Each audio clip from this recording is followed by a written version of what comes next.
بہت سے لوگ اس کو رد کرتے ہیں، لیکن میرا جواب ہاں میں ہے۔ کیا یہ خیال بائبل کے لیے بالکل انجان ہے؟ اور کیا یہ توریت کی روح میں موجود نہیں جو یہودا کے پاس ہے جنہوں نے مسیح کو مصلوب کیا؟ اگر ایسا ہے تو یہ اس الزام کی نفی کرتا ہے کہ اس کتاب میں بگاڑ یا جعل سازی کی گئی ہے یا کچھ اضافہ یا اس میں سے نکالا گیا ہے۔ کیا قربانی بائبل میں خاص مقام رکھتی ہے؟ کیا بائبل کی خاص تمام مقام رکھتی کتابوں ہے، میں؟ اس کا جواب ہے یقیناً۔ ہاں۔ مثال کے طور پر ہم نے پیدائش 3 باب میں باغ عدن کی مثال دی جس میں خدا نے آدم اور اس کی بیوی کے لیے چمڑے کا لباس تیار کیا۔ یہ لباس کہاں سے آیا تھا؟ یقیناً قربانی سے۔ پیدائش 4 باب میں حابل کی قربانی فوری قبول ہو گئی کیونکہ اس کی قربانی جانور کی قربانی تھی، صحیح۔ مگر جس کی قربانی قبول نہ ہوئی وہ قائن تھا۔ ہابل نے جانوروں کے پلوٹے اور پلے ہوئے جانوروں کی قربانی دی۔ درست۔ صحیح۔ جب ہم پیدائش 8 باب تک پہنچتے ہیں تو نوح نے قربانی کی، ہم اس کے تعلق سے پڑھتے ہیں۔ اسی طرح ابراہم کی کہانی شاندار ہے کیونکہ یہ نہ صرف محبت اور بے غرضی کو ظاہر کرتی ہے بلکہ نجات اور متبادل کو بھی ظاہر کرتی ہے۔ خدا نے ابراہم سے یہ نہیں کہا کہ وہ اپنے امتحان میں کامیاب ہو گیا، اب اپنے بیٹے کو سلامتی سے گھر لے جا، بلکہ اس سے کہا کہ اپنے بیٹے کی جگہ مہنڈے کو قربان کر۔ یہاں سے ہم سمجھ حاصل کرتے ہیں کہ خدا متبادل قبول کرتا ہے۔ یہ مسیحت کی روح ہے، ورنہ مسیح کو مرنے کی ضرورت نہ ہوتی۔ خدا متبادل قبول کرتا ہے۔ پیدائش 22 باب میں جب مصر میں لوگوں کی غلامی کو دیکھتے ہیں کہ ان کو مصر سے کیسے نکالا جائے گا، تب خدا نے اپنے لوگوں پر معجزات اور عجائب دکھائے اور مصریوں پر سخت وبائیں نازل کیں، لیکن یہ عجائب ان کو مصر سے نکال نہ سکے۔ ضروری تھا کہ خون بہایا جائے، یہ خون گھروں کی چوکھٹوں پر لگایا جائے، اور خدا نے کہا جب خون دکھاؤں گا تو چھڑاتا جاؤں گا۔ یہاں ہم نجات کے تعلق سے خون کی اہمیت دیکھتے ہیں، اور جب ہم احبار کی کتاب تک پہنچتے ہیں تو یہ قربانی کے تعلق سے ہے، اور اس دن کو بائبل مقدس میں یوم کفارہ کہا گیا ہے۔ یہ احبار 16 باب میں کفارے کے طور پر دکھایا گیا۔ جب سردار کاہن اپنے لوگوں کے کفارے کے لیے خون لے کر پاک مقام میں داخل ہوتا، یہ عمل ہم احبار 16 باب میں بھی دیکھتے ہیں۔ یسایہ میں ہمیں شاندار باب نظر آتا ہے، یہ شاندار اور برے کا انفرادیت رکھتا ہے۔ یسایہ نے اس طرح لکھا کہ گویا وہ اس سب کا چشمدید گواہ ہو، یعنی جو کچھ کلوری کے مقام پر ہوا۔ یسایہ نے مسیح سے 700 سال قبل پیشن گوئی کی تھی۔ یوحنا پہلے باب میں یوحنا بپتسمہ دینے والے نے یہ کہتے ہوئے گواہی دی تھی کہ یہ خدا کا برہ ہے۔ مکاشفہ کی کتاب جو کہ بائبل کی آخری کتاب ہے، کچھ لوگ اسے برے کی کتاب بھی کہتے ہیں کیونکہ لفظ برے کی اصطلاح کا مکاشفے میں 28 مرتبہ ذکر کیا گیا ہے، جو کہ 7 ضرب 4 کے برابر ہے۔ یہ اس کا ایک پہلو ہے۔ یعنی نجات کی کہانی بائبل کی ہر کتاب میں موجود ہے، پیدائش سے مکاشفہ تک، صحیح، اور یہ خود صحیح، ساختہ بھی نہیں ہے، صحیح کہا۔ جیسا کہ کچھ کا دعویٰ ہے، جس سے ہمیں پتہ چلتا ہے کہ بائبل کی 66 کتابوں کا بنیادی مصنف روح یقیناً۔ القدس ہے، ایک ہی مصنف اور ایک ہی نصف مضمون ٹھیک ہے۔ ایک چھوٹے سے وقفے کے بعد ہم حاضرین کے سوال و جواب کے ساتھ حاضر ہوں گے۔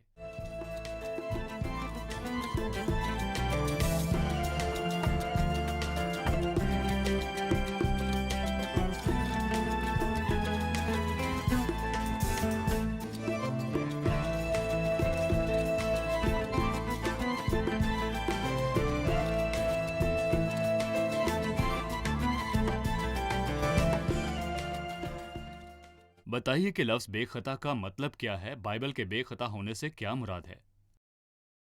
بھائی، بائبل کے بے خطا ہونے سے کیا مراد ہے؟ ہم کیوں کہتے ہیں کہ بائبل بے خطا ہے؟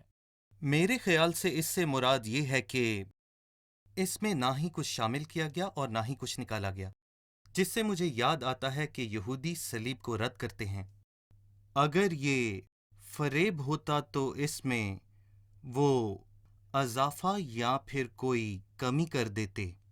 میرے خیال سے وہ سب سے پہلا کام یہ کرتے کہ خدا کے کلام سے ہر اس بات کو نکال دیتے جس سے صلیب کا عکس نظر آتا صحیح۔ ہے۔ وہ مسیح کے منتظر تھے کہ وہ حکومت کرے اور انہیں دنیا کا سردار بنائے، جس کا مطلب ہے کہ وہ خود ساختہ مسیح چاہتے تھے، نہ کہ بائبل کا مسیح۔ وہ ایسا مسیح چاہتے ہیں جو ان کی منشا کے مطابق ہو، اور جو بائبل آپ کے پاس ہے اس میں سے نکال دیں۔ توریت جو آپ کے پاس ہے، جو پیشن گوئیاں آپ کے پاس ہیں، وہ سب خارج کر دیں جو مسیح کی صلیب کی طرف اشارہ ہیں۔ وہ بائبل کے لفظوں کا بہت خیال رکھتے تھے۔ جب ہمارا دور آیا، ہم نے اشارہ کیا کہ پرانے عہد نامے میں مسیح کی صلیب کے تعلق سے ذکر موجود ہے، شاید اس طرح سے نہیں جس طرح سے نئے عہد نامے میں ذکر موجود ہے۔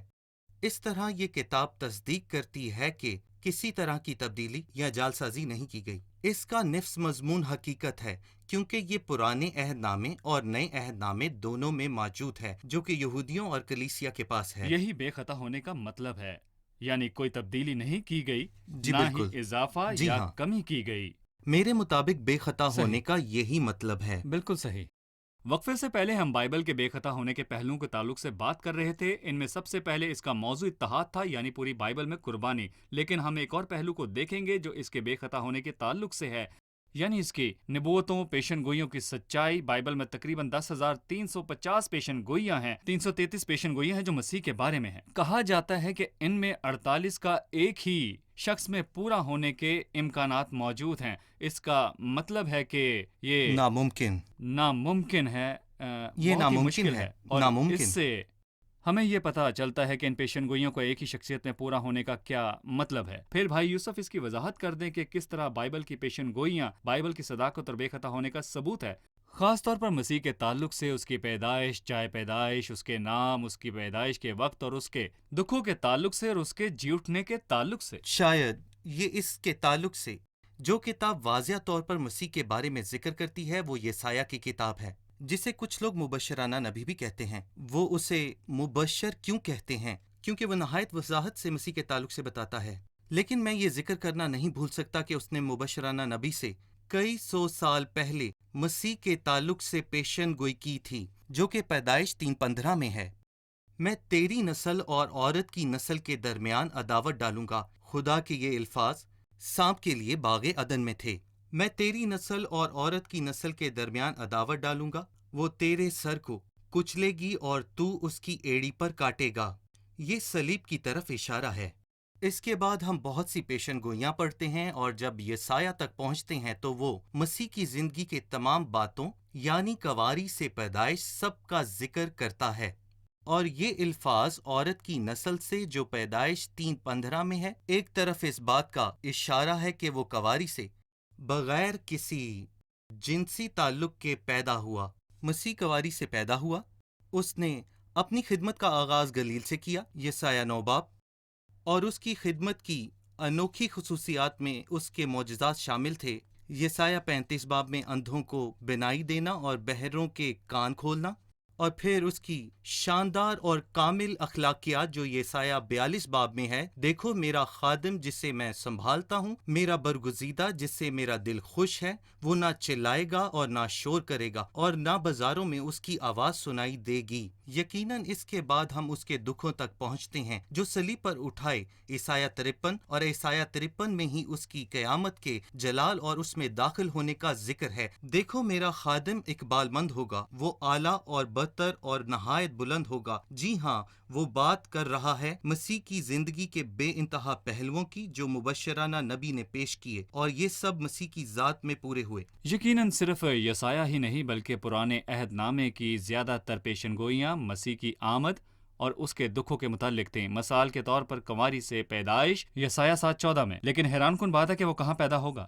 وہ بیت لحم میں پیدا ہوگا، جو میکا 5:2 میں بتایا گیا ہے کہ وہ بیت لحم میں پیدا ہوگا، اور پھر مصر میں آئے گا، جو کہ ہوسیہ نبی کی معرفت بتایا گیا۔ لیکن یروشلم میں اس کے داخلے کا ذکر زکریا 9 میں ہے، اور صلیب پر موت کا ذکر زبور 22 میں ہے، وہ میرے ہاتھ اور پاؤں چھیدتے ہیں، اور اس کا جی اٹھنا زبور 16 میں ہے۔ زکریا نے اس کی قیمت کا ذکر کیا ہے، وہ چاندی کے 30 سکوں کے عوض بیچا جائے گا، جو کہ زکریا کے 11ویں باب میں ہے۔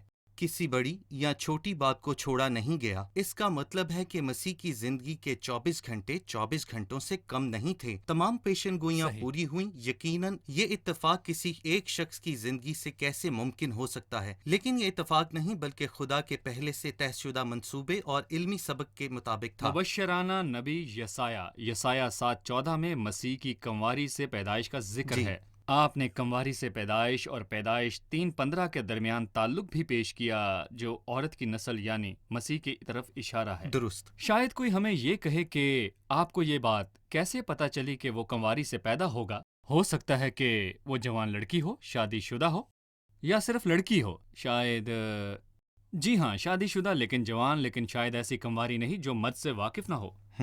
آپ نے پہلے لفظی الہام کے مسئلے کا ذکر کیا تھا. ہم بائبل میں کنواری کی اصطلاح کہاں دیکھتے ہیں جو اس بات کی تصدیق کرے کہ کنواری سے مراد مرد کے ساتھ جنسی تعلق نہ ہونا ہے یا غیر شادی شدہ ہونا ہے؟ اس کے لیے جو لفظ الما استعمال ہوا ہے وہ ایک عبرانی لفظ ہے جو پرانے عہد نامے میں 7 مرتبہ غیر شادی شدہ لڑکیوں کے لیے استعمال ہوا ہے.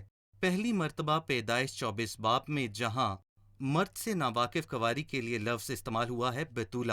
پھر یہی لفظ ہفتادی ترجمے میں استعمال ہوا ہے جسے متی نے اپنی انجیل میں استعمال کیا.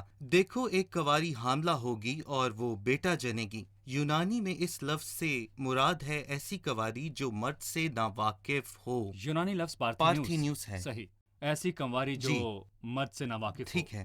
اگر ہم اس چارٹ کی طرف لوٹے جو ہم نے بائبل کے بے خطا ہونے کے تعلق سے دکھایا، ہم نے اس کے نصف مضمون کی ہم آہنگی پر بات کی اور اس کی پیشن گوئیوں کی سچائی کے تعلق سے. اب میں اس کے نسخہ جات کی تعداد پر آ کر توقف کروں گا جو کہ تقریباً 24,600 کی تعداد میں ہے. آئے نسخہ جات کے حصہ کی طرف چلتے ہیں. کیا آپ ہمیں ان کے بارے میں بتا سکتے ہیں؟ ان کے متعلق ذرا مختصر طور پر بتائیے. میں سینائی نسخے کی کہانی بتانا چاہوں گا. جب روس میں اشتراکیت کا انقلاب برپا ہوا تو یہ نسخہ روس بھیج دیا گیا کیونکہ اس کو دریافت کرنے والا فریڈرک ٹرشن ڈورف ایک روسی تھا، اس لیے اسے روس منتقل کر دیا گیا. جب اشتراکی اقتدار میں آئے تو انہیں بائبل مقدس کے تعلق سے کسی چیز کی پرواہ نہ تھی کیونکہ وہ اشتراکی تھے. صحیح، بالکل صحیح. اور انہوں نے 1933 میں اسے $5 کے عوض بیچ دیا اور عین اسی دن والٹر کی تصانیف 10 پیسے میں فروخت ہوئیں. وہ بائبل کا مذاق اڑاتا تھا جو بائبل کا تمسخر جی غیر اڑاتا تھا. مناسب بات تھی. والٹر فرانسیسی فلسفہ دان تھا جو بائبل کا تمسخر اڑاتا تھا، جو نہایت غیر مہذب طریقے سے بائبل کا مذاق اڑاتا تھا. یہ کہتے ہوئے مذاق اڑاتا تھا کہ 1600 سال کے عرصہ میں بائبل صرف عجائب گھر کی زینت ہوگی، لیکن اس کی تصانیف اب عجائب گھر کا حصہ ہیں. جبکہ بائبل اور ٹشنڈورف کا سنائی نسخہ فروخت ہوا جو کہ اس وقت کا سب سے مہنگا نسخہ تھا، یعنی $5 لاکھ کا. اور اب یہ برٹش میوزیم میں اصل حالت میں محفوظ ہے جس کا نمبر اس پر لکھا ہوا ہے. صحیح. یہ تقریباً 350 عیسوی کا نسخہ ہے جو کہ کافی اوائل دور سے جو بائبل کی سچائی کی تصدیق کرتا ہے. میں 350 عیسوی کی ایک اور کہانی بتانا چاہوں گا. دراصل جب ڈائنوکیشن رومی شہنشاہ بنا تو اس نے بائبل کو تباہ کر دیا اور اس نے اس عمل کی یادگار بھی تعمیر کروائی کہ اس نے بائبل کو ختم کر دیا جو کہ کبھی وجود رکھتی تھی. اس کے بعد ایک اور شہنشاہ آیا کانسٹنٹائن اور اس نے مسیحت کو قبول کر لیا اور یہ حکم نامہ جاری کیا کہ رومی سلطنت قیمت ادا کرے تاکہ زیادہ نقول تیار ہو سکیں جس میں سینائی، ویٹیکن اور سکندریائی نسخہ شامل ہو. 3 نقول کانسٹنٹائن کے دور کی ہیں جو ڈائنوکیشن کے فوری بعد جاری ہوئیں. صحیح. ویٹیکن میرا نسخہ. خیال ہے کہ آپ اس نسخے کی بات کر رہے ہیں. ویٹیکن نسخہ صحیح. ویٹیکن. صحیح. درست. اس میں بائبل کے بہت سے حصے ہیں. یہ نقل اور یہ نسخہ سکندریہ کا ہے. نسخہ. درست. صحیح. اور پھر یوں ہوا کہ کانسٹنٹائن نے ان سب نسخوں کو لکھنے کا حکم صادر کیا. تاریخ دان کہتے ہیں کہ یہ آخری نسخہ یعنی نسخہ اسکندریہ مشہور زمانہ کنگ جیمز بائبل کی بنیاد ہے. کنگ صحیح. جیمز. جب تک ہمیں قمرانی نسخے نہ مل گئے ہمیں اس عظیم دریافت پر کچھ توقف کرنا چاہیے. صحیح. بھائی ہمیں قمران کی وادی کی دریافت کے متعلق کچھ بتائیں. یا نسخہ جات کس طرح دریافت ہوئے اور آپ اس ویڈیو کے متعلق بھی بتائیں. میرے خیال سے خدا ان سب حالات پر قابو رکھتا ہے. اس نے مسیح کی آمد سے پہلے لوگوں کو قمران میں بسنے دیا. کہاں یہ قمران کہاں ہے؟ یہ بحیرہ مردار کے شمال مغربی جنوب میں ہے. صحیح. دریافت کے وقت قمران اردن کے زیر تسلط تھا. در حقیقت خدا نے یہ ہونے دیا کیونکہ وہ تاریخ اور جغرافیہ پر اختیار رکھتا ہے. 20ویں صدی میں جب خدا کے کلام پر تنقید شروع ہوئی خدا نے 1947 میں ان دریافتوں کو وقوع ہونے دیا. اس کی کہانی کچھ اس طرح ہے کہ ایک چرواہا لڑکا تھا جو اپنی بھیڑیں چرا رہا تھا جیسا کہ ان کا دستور تھا. جب وہ برا دور چلا جاتا تو وہ اسے پتھر پھینک کے واپس بلا لیتے. اس لیے جب اس نے بکری کی طرف پتھر پھینکا تو ایک آواز آئی اور وجہ جاننے کے لیے وہ غار میں گیا. اس کے خیال سے شاید وہاں کوئی خزانہ ہوگا اور یقیناً ایسا ہی تھا لیکن وہ اسے نہیں جانتا تھا. اس نے مٹی کے مٹکے دیکھے جس میں تومار رکھے گئے تھے، اس طرح اس نے ایک تاجر کو وہ بیچ دیے۔ اگرچہ کہ یہ نسخے قیمتی خزانہ ہیں، میرے خیال سے اس نے یہ 5 پاؤنڈ میں بیچے ہوں گے۔ یہ قدیم نسخہ جات کی سب سے بڑی دریافت ہے۔ یہ تقریباً تمام صحائف پر مشتمل ہے۔ جب ان کا جائزہ لیا گیا تو قمران کے نسخوں میں عیسائیہ نبی کی کتاب کا ہر لفظ ہماری موجودہ بائبل میں ملتا ہے۔ ہر لفظ مکمل طور پر ایک جیسا ہے۔ یہ ان لوگوں کے لیے جواب ہے جو دعویٰ کرتے ہیں کہ خدا کے کلام کو تحریف کیا گیا ہے۔ یہ نسخہ 150 سال قبل از مسیح ہے۔ یہ ہماری کتاب سے ملتا ہے جیسا کہ ہم نے پڑھا ہے۔ صحیح۔ اب ہم مل کر قمران کی وادی کے تعلق سے ویڈیو دیکھتے ہیں جہاں یہ دریافت ہوا۔ اس عظیم دریافت کے تعلق سے مہربانی سے اس ویڈیو کی وضاحت بیان کریں۔ جی بالکل۔ آسینی ان غاروں میں رہتے تھے۔ یہ آسینی راہب تھے جو تنہا رہتے تھے۔ جی بالکل۔ یہ راہب پہاڑوں میں تنہا رہتے تھے کیونکہ روحانی حالت کمزور تھی، اس لیے یہ تنہائی میں رہتے تھے۔ اور ظاہر ہے کہ یہ جس نے پہاڑی علاقہ ان ہے۔ نسخوں کو محفوظ رکھا ہوا تھا جو کہ مٹی کے مرتبانوں میں تھے، جیسے کہ خدا نے عزم کر رکھا ہو کہ وہ ان کی ہماری نسل یعنی آخری نسل تک کیونکہ یہ حفاظت خشک کرے گا۔ علاقہ ہے جس کی وجہ سے یہ یقیناً نسخے خشک ہے محفوظ جس رہے۔ کی وجہ سے یہ نسخے محفوظ رہے، یعنی تومار اور نسخے 2000 سال تک محفوظ رہے۔ اگر یہ کسی اور جگہ ہوتے تو زیادہ صحیح۔ عرصہ تک محفوظ نہ رہتے۔ یہ اسی دریافت کا علاقہ ہے، درست۔ بحیرہ مردار کے قریب۔ یقیناً تاجروں نے ان کی قدر و قیمت نہ پہچانی تو ان کو اس وقت یروشلم میں امریکن انسٹیٹیوٹ آف اسٹڈی بھجوا دیا گیا۔ انہوں نے اس کی قدیم زمانے کے نسخوں کے طور پر شناخت کی، اس لیے امریکہ نے کھدائی کرنے والوں کا ایک گروہ بھجوا دیا جنہوں نے 11 غاریں دریافت کیں جہاں سے ہزاروں سینکڑوں کی تعداد میں بائبل کی بقایات دریافت ہوئیں، جس میں تمام کتابیں شامل تھیں سوائے آستر کی کتاب کے۔ صحیح۔ ہم ایک وقفہ لیں گے اور حاضرین کے سوالات کے ساتھ واپس آئیں گے۔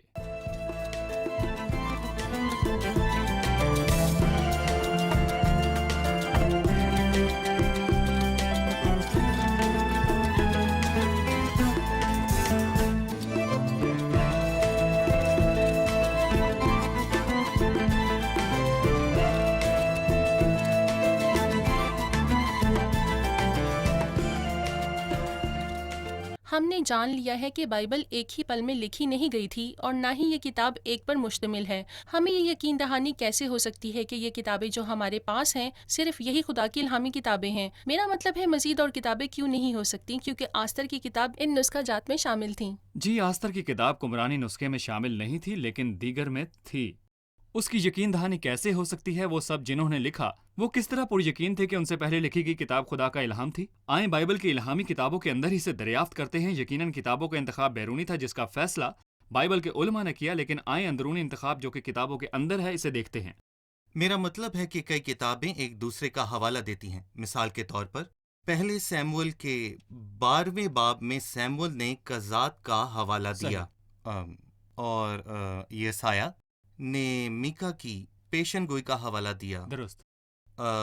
یسایہ 2 باب، یرمیہ۔ میکا 4 باب۔ صحیح۔ یرمیہ نے میکا کی پیشن گوئی کا حوالہ دیا۔ اس نے کہا کہ میکا مورشتی نے یہ الفاظ کہے۔ اسی طرح یرمیہ نے اپنی کتاب میں میکا مورشتی کی پیشن گوئی کا حوالہ دیا۔ صحیح۔ دانیل نے یرمیہ کی پیشن گوئی کا حوالہ دیا۔ میں دانیل کی کتاب میں ان برسوں کا حساب سمجھا جن کی بابت خدا کا کلام یرمیہ نبی پر نازل ہوا۔ جب ہم نئے عہد نامے کی طرف آتے ہیں تو مسیح اور پالوس رسول یسایہ نبی کا حوالہ دیتے ہیں۔ جب ہم دوسرا پطرس کا خط پڑھتے ہیں تو وہ حوالہ دیتا ہے کہ عزیز پالوس نے جو لکھا ہے، جس سے مراد عبرانیوں کا خط ہے، یعنی کتابوں میں ایک دوسرے کی طرف حوالہ ہے۔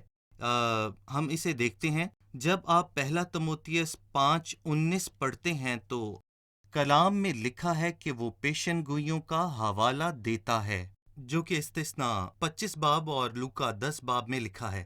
وہ ان دنوں کو کلام کہتا ہے اور موسیٰ کی پیشن گوئی کے طور پر ذکر کرتا ہے، اور لوکا کا بطور پیارا طبیب حوالہ دیتا ہے۔ صحیح۔ یہاں ہمیں اندرونی انتخاب نظر آتا ہے۔ اندرونی در حقیقت کتابوں کا اندرونی انتخاب کسی بھی دوسرے جی، ذرائع سے زیادہ بالکل۔ درست ہے۔ لوگ کہتے ہیں کہ یہ الہامی کتاب ہے یا غیر الہامی کتاب، لیکن کلام کا اپنا اندرونی انتخاب ہے۔ میرا خیال ہے کہ کتابیں جب لکھی گئی تو انہیں اور کسی کونسل کی درست۔ ضرورت نہ ہوئی کہ وہ بتائیں کہ کون سی کتاب الہامی ہے اور کون سی نہیں۔ ایک مرتبہ جب کتاب لکھی جاتی ہے تو فوری طور پر خدا کے لوگوں میں پھیل جاتی ہے جو اسے بطور خدا کا الہام پہچان لیتے ہیں۔ صحیح، مجھے یاد ہے کہ یسایہ کی کتاب نے ایک شخص کی زندگی میں بڑی تبدیلی پیدا کی۔ ان کتابوں کا اثر ان کے الہامی ہونے کی تصدیق کا پہلو ہے، لوگوں کے دلوں پر اور پڑھنے والوں کے دلوں پر۔ آپ کا شکریہ۔ آپ کے خیال میں یہ جواب کافی ہے؟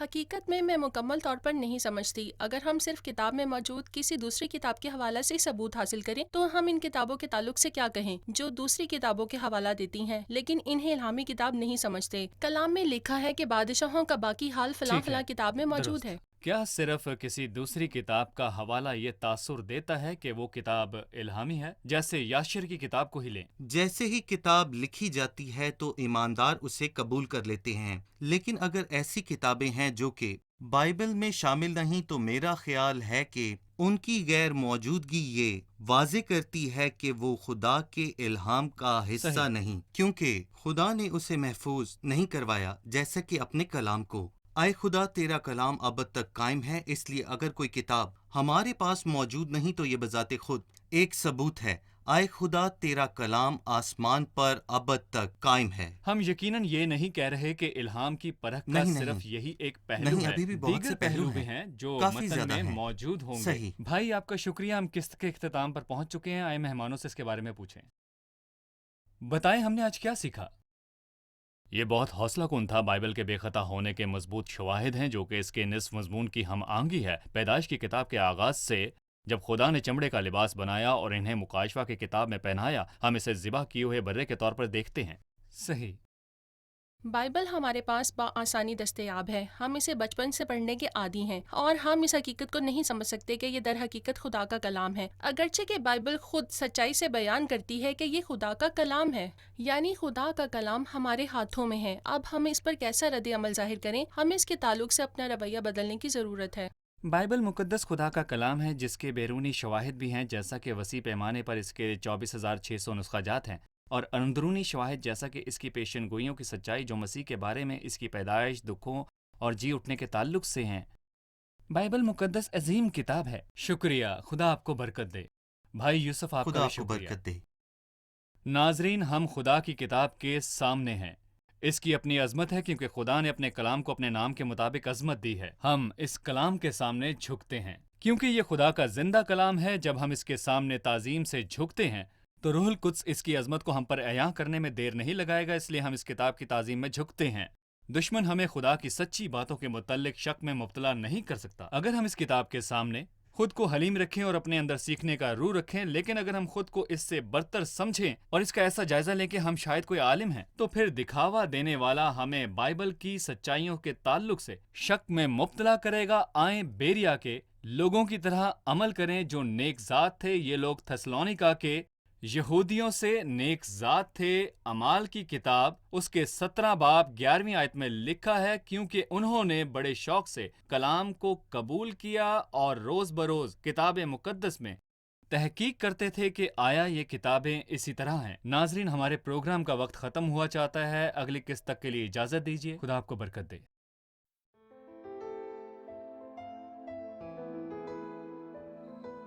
تیرا کلام رہے گا قائم، پہاڑ جب نہ رہے خدایا، تیرے منہ کی ایک بات بھی ٹلے گی نہ چاہے کچھ بھی ہو۔